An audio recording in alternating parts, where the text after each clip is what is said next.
Serial serial তো দূর, fail যারা করে ওদের সিরিয়াল থেকে আমার সিরিয়াল পিছিয়ে 7 দিনে আমার 19 থেকে 85-তে গিয়েছিল।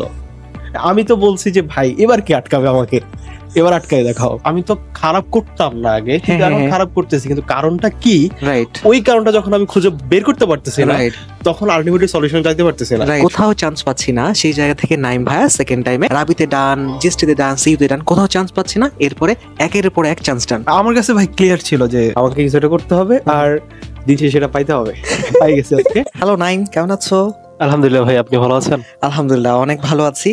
তোমাকে সুন্দর গিফটটা দিতে পারে আরো অনেক ভালো থাকতেছি। কি বলো দেখি এটা? জার্নির শুরু থেকে শেষ পর্যন্ত আমি কোথায় থেকে শুরু করছিলাম আর কোথায় যা শেষ করছিলাম একদম একটু জেড লেখা আছে। আমি যে ভাই এভাবে চান্স পাবো আর মানে এভাবে ঘুরে দাঁড়াবো, এটা প্রিসাইজ মেন্টরশিপ যদি না থাকতো হয়তো বা হতো না।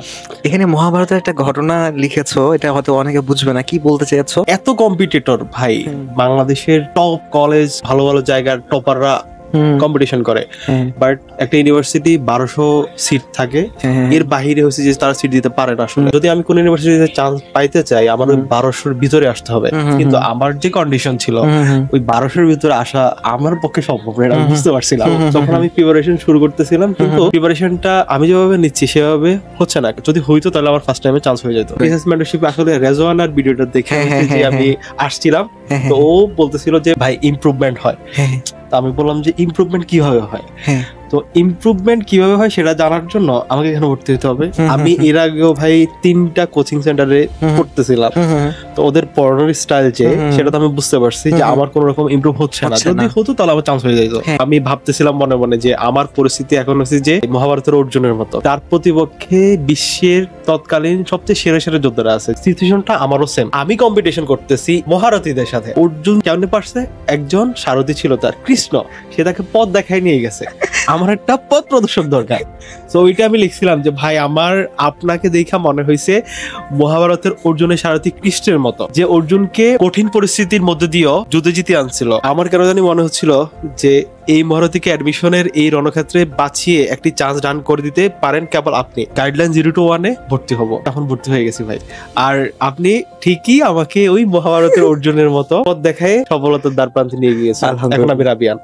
Right, great. এবং তুমি লিখেছো first time DU cross, R U cross, JU cross, GST cross. First টাইমে ক্রস ক্রস ক্রস ক্রস, ক্রসের পর ক্রস, রিসার্চ মেন্টরশিপে ভর্তি হওয়ার পর R U tick, GST tick, CU tick, তার মানে এরপরে একটা টিকে টিক। আমি যখন প্রিসাইসলি দেখতে পাচ্ছি আমি ইংলিশে এত পাচ্ছি, তারপর জিকেতে এত আসতেছে, তখন আমি বুঝতে পারতেছি যে আচ্ছা আমার হচ্ছে না, তার মানে কি আমার এই টপিকটা দুর্বল আমি।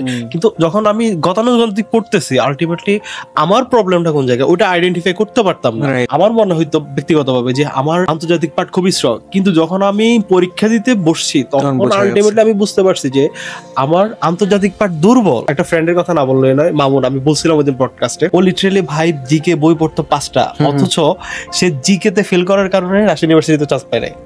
কি একটা অবস্থা! তার মানে অনেক পুরো খুব একটা হবে না যদি প্রিসাইসলি না পড়া যায়। অবশ্যই প্রিসাইসলি পড়তে হবে। আমি রাজশাহী ইউনিভার্সিটির 10 বছরের কোশ্চেনের পরীক্ষা দিবার কোনো টার্গেট নিয়ে নামছি। ফার্স্ট পরীক্ষা দিচ্ছি, দেওয়ার পর দেখতেছি 19।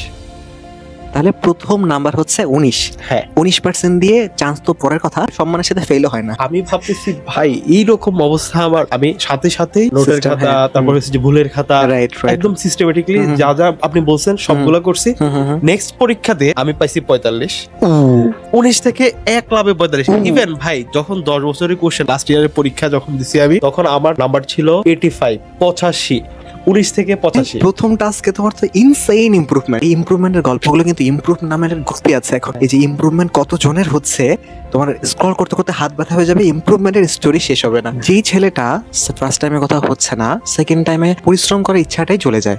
তো সেই জায়গা থেকে যখন ইমপ্রুভমেন্টটা দেখে তখন কিন্তু আসলে পরিশ্রম করার ইচ্ছাটা অনেক বেড়ে যায়। ঢাকা ইউনিভার্সিটির প্রফেসর রেজাল করিম স্যার, তার ছেলে ফাঁকিবাজ ছিল। সো কিন্তু যখন প্রথম 7 দিনের টাস্ক করে আমাদের, ওই ছেলে খুব অ্যাটেন্টিভ হয়ে যায়, হুট করে পরিশ্রম অনেক বেড়ে যায়। কেন পরিশ্রম বেড়ে যায়? কারণ এখন দেখে যে পরিশ্রম করলেই তার নাম্বার পাবে। আমার ফিক্স টাইম ছিল যে আমার সকাল 10টা পরীক্ষা দিতেই হবে। Right right right right right. কারণ টাস্কের নির্দেশনাগুলো যেভাবে সেইভাবে করে এক্সিকিউট করেছে, সেরা ব্যাপার। বিজনেসম্যান দেখেছে যেমন time equals to money, PMN student দেখেছে টাইম ইকুয়ালস টু ইমপ্রুভমেন্ট। আর ইমপ্রুভমেন্ট মানে কি? চান্স। সিম্পল। তুমি টাস্ক করবা, নাম্বার বাড়বে, আর নাম্বার বলেই চান্স ডান হয়ে যাবে। তো কোনো কাহিনী নাই। আর কোনো ইকুয়েশন আছে? You can do anything if you want. আমি এটা মনে করি, বাট প্রিসাইস ওয়েতে। আর সেটা প্রিসাইস মেন্টরশিপ ছাড়া বুঝতে পারলাম না। এটা তোমারও হবে যদি তুমি আসলে প্রিসাইজ ওয়েতে আগাও। একা একা সাগরে ভাষা টাইম নষ্ট করা, এক্সপেরিমেন্ট করতে থাকার সময় কিন্তু অ্যাডমিশন না, খুবই ক্রিটিক্যাল টাইম। একজন ধরো একা একা আগাচ্ছে, আরেকজন নাইম ভাইয়ের মতো 7 দিনে পুরো গল্প চেঞ্জ করে দিচ্ছে। সো তাহলে এই রিস্ক কি তুমি নিতে পারো? নিতে পারো না। আমরা দুইটা জিনিস বলি, প্রিসাইসলি পড়াশোনা করতে হবে এবং মেন্টর থাকতে হবে। এই টাস্কগুলোতে হেল্প করার জন্য তোমার সাথে অ্যাসাইন টাস্কের বড় ভাইয়া পুরো আছে, যারা তোমাকে টাস্কগুলো করতে হেল্প করছে। সো এবং টাস্কগুলো করলে কি হচ্ছে, ইমপ্রুভ হচ্ছে। মানে ভাই ওটা এত রাফ এবং টাফ জার্নি, যেখানে মানে ডিপ্রেশন, তারপরে পারিপার্শ্বিক চাপ এত বেশি থাকে, যেটাকে হ্যান্ডেল করার জন্য ডেফিনেটলি মেন্টরের প্রয়োজন। আর এমন মেন্টর প্রয়োজন যে এই কেসগুলো হ্যান্ডেল করে আসছে সাকসেসফুলি। আমার মনে হয় যে বাংলাদেশে আপনার থেকে বেশি সফল কেউ আছে। প্রিপারেশনটা এমন ভাবে না যাতে করে বাজে পরীক্ষায় চান্স, বাজে পরীক্ষা ওস্ট কেসেও যেন তোমার চান্স হয়। এটাই আমাদের ওই যে লাস্ট থ্রেশহোল্ড এক্সাম, ওই ধরনের টাস্কে আমরা ওই ধরনের ব্যাপারগুলো। যদি আমার চান্স হইতে হয় তাহলে আমার যেই প্রবলেমগুলো আছে, আমার যে দুর্বলতাগুলো আছে, যে ল্যাকিংস গুলো আছে, সেগুলোকে সলভ করতে হবে। তো ফার্স্টলি আমার আইডেন্টিফাই করতে হবে, রাইট, নিজের জন্য প্রিসাইসলি প্রিপারেশন নিতে হবে। সো আইডেন্টিফিকেশনের জন্য হলেও আসতে হবে, রাইট, ডেফিনেটলি আসতে হবে। কারণ প্রিসাইসমেন্ট ইস্যু ছাড়া এই সেগমেন্টে আর কেউ নাই। আমি ভাই গ্যারান্টি দিয়ে বলতে পারি, বাংলাদেশে যতগুলো ইনস্টিটিউশন আছে, কেউ এই সেক্টরে প্রিসাইসমেন্টকে বিট করতে পারবে না। কারণ ভাই তারা জানেই না যে এটা কেমন হ্যান্ডেল করে। প্রচুর সাইকোলজিক্যাল ব্যাপার, প্রচুর সাইকোলজিক্যাল ব্যাপার। এক দ্বিতীয় হয়েছে যে ওদের স্টুডেন্ট, এক একটা ইনস্টিটিউশন 10,000 প্লাস স্টুডেন্ট ভর্তি করায়। ভর্তি হয়েছি 10,000 টাকা দিয়ে, 15,000 টাকা দিয়ে, কোনো কোনো ইনস্টিটিউশন তো 20,000 টাকাও নেয়। ভর্তি হয়েছি, পরের দিন হ্যাঁ আমি শিট দিয়ে দিচ্ছি, বই দিয়ে দিচ্ছি, টিচার আসতেছে, ক্লাস দিচ্ছে, তুমি যাচ্ছ, বুঝলে বুঝছো, না বুঝলে নাই, পরীক্ষা দিচ্ছ, কোচিং সেন্টারের কোনো লস আছে না। আমার মতো তো প্রিসেস মেন্টরশিপে অনেক আছে স্টুডেন্ট, তারা প্রত্যেকেই চায় যে তাদের ছোট ভাইয়েরা ভালো করুক। কারণ একটা চান্স কিন্তু একটা ফ্যামিলির ব্যাপারে ডেফিনেটলি। এই যে যারা হচ্ছে যে একদম লোয়ার ক্লাস ফ্যামিলি থেকে আসে, পুরো ফ্যামিলির হিস্ট্রি বদলায় যায়। মানে অনেক এক্সাম্পল আছে যে পরিবারের একমাত্র ছেলে যে বিশ্ববিদ্যালয়ে আসছে, ফ্যামিলি চেঞ্জ লিটারালি। একটা ছেলে মাত্র অল্প কিছু টাকা, যেটা এফোর্ডেবল, 3,000 টাকা, এটা কিছুই না, যেখানে 15,000 টাকা নিচ্ছে, তুমি চান্স পাবা এটার কোনো গ্যারান্টি তারা দিতে পারছে না। ইমপ্রুভমেন্টই তো হয় না। আমি পরের বিষয় আমি চান্স পাবো কিনা আগে তো আমাকে দেখতে হবে, আমি জানি না।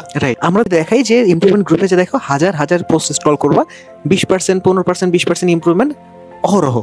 তুমি যদি 40% থাকো, হাজার হাজার এক্সাম্পল আছে যে 20% ইমপ্রুভমেন্ট মানুষজন করতেছে, আরো বেশি করতেছে। ভাইয়া তোমার সাথে 60% ইমপ্রুভমেন্ট করে বসে আছে। রাজশাহী ইউনিভার্সিটিতে পরীক্ষা দিতে গেছিলাম, চিল মোড়ে যা পরীক্ষা দিয়েছি, চান্স আটকাবে এত সহজ, সব তো করেই গেছি। পরীক্ষার হলে বসলাম, স্যার আসলো, খাতা দিল, বলতেছে আচ্ছা কোন ইনস্টিটিউশন, স্যার কোন ইনস্টিটিউশন, চান্স হবে, স্যার চান্স হবে। লিটারালি এখনো প্রশ্নপত্র দেয় নাই, বলেছি চান্স হবে, স্যার আমাদের মুখের দিকে তাকাই আছে, চান্স হবে তো, স্যার চান্স হবে, আচ্ছা ঠিক আছে। পরীক্ষা হলে তো আমরা যা চান্স ডান করি না, আমরা তো চান্স ডান করে পরীক্ষা হলে যাই, বাসায় চান্স ডান করে হলে যাই, তাও আবার থ্রেশহোল্ড এক্সাম দিয়ে, মানে হচ্ছে আমার লোয়েস্ট পারফরমেন্স দিয়ে চান্স ডান। ভাইয়াকে অনেক অনেক অনেক অনেক ধন্যবাদ। সো তোমাদের জন্য এত দামি কথা বলার জন্য। এই কথাগুলো অনেক জনের জীবন বদলাবে এবং অনেকজন যারা স্বপ্ন যোদ্ধা বলি তোমাকে আমরা, স্বপ্নের জন্য যুদ্ধ করছো, একটা জায়গায় এসে আশাহত হয়ে গেছো, আহত হয়েছ, নিহত কিন্তু হও নাই। এবং সেই আহত যোদ্ধাদের সফলতা পর্যন্ত পৌঁছায় নিতে প্রিসাইস মেন্টরশিপ পিএম কিন্তু কন্টিনিউয়াসলি কাজ করে যায়। আনলিমিটেড সংখ্যক ইমপ্রুভমেন্টের আপডেট তোমরা দেখতে পারবা। ফেসবুকে জাস্ট ইমপ্রুভমেন্ট লিখে সার্চ করো, দেখতে পারবা। চান্স ডান গ্রুপে যাও, নাইম ভাইয়ের মতন এবং অনেক গল্প দেখতে পারবা, সেগুলো তোমরা ইন্সপায়ার করবে এবং সেই ইমপ্রুভমেন্টটা নিজেদের করতে হবে। নিজেদের করার মাধ্যমে তোমরা বিজয় গল্প অর্জন করো। তোমাদের সাথেও এরকম ভাবে বিজয়ের গল্পের নিয়ে দেখা হোক, এই প্রত্যাশায় আজকের মতো এখানে শেষ করছি। আল্লাহ হাফেজ, আসসালামু আলাইকুম।